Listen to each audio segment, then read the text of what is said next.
You wake up in the middle of the night to what sounds like a knock at your front door. You sit up in bed and it happens again. Knock, knock. Who's there? You get out of bed and walk into your hallway. That's when you see it, a door. You swear you've never seen this door before in your life. It wasn't there yesterday.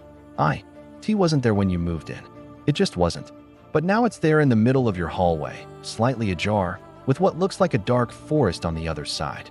Faint whispers seem to be coming from behind it, and they're getting louder. They sound like they're calling your name. Curiosity gets the better of you. You slowly open the door and step through. You find yourself in the forest. It's dark. The trees are tall and the leaves are rustling in the wind. You can hear the faint sound of running water nearby. A small breeze brushes against your skin, and the whispers seem to come from all around you. They're getting louder now. You try to make out what they're saying, but it's impossible. They seem to be coming from everywhere and nowhere all at once. As you take a few steps into the forest, the whispers stop. Suddenly, you feel a tap on your shoulder.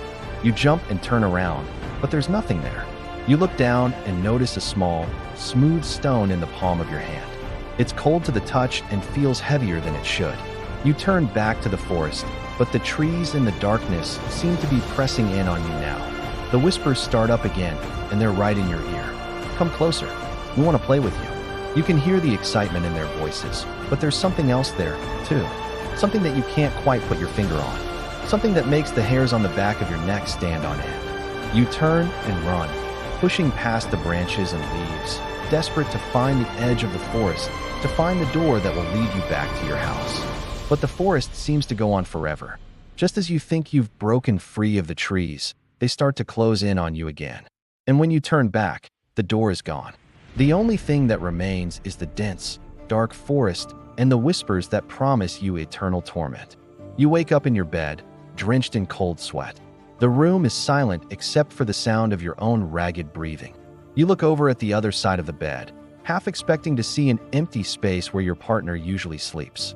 But the spot is warm, meaning they're still there. Fast asleep, totally unaware of the danger that you narrowly escaped. Or maybe they're not so unaware. Maybe they're playing with you. The thought sends a shiver down your spine. You try to shake it off and go back to sleep, but now you're wide awake. You lie there staring at the ceiling, wondering if you should wake your partner, tell them about the door that almost lured you away. But what if they don't believe you? What if they think you're crazy? So you keep it to yourself and eventually fall back asleep. In the morning, you get up and go to the hallway, half expecting to see the door there, waiting for you.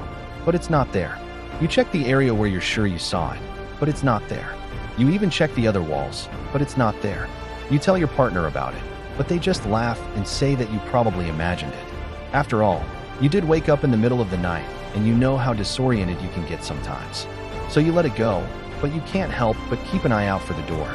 You're afraid that if you don't see it, it means that it's still there in the hallway, waiting for you to let your guard down.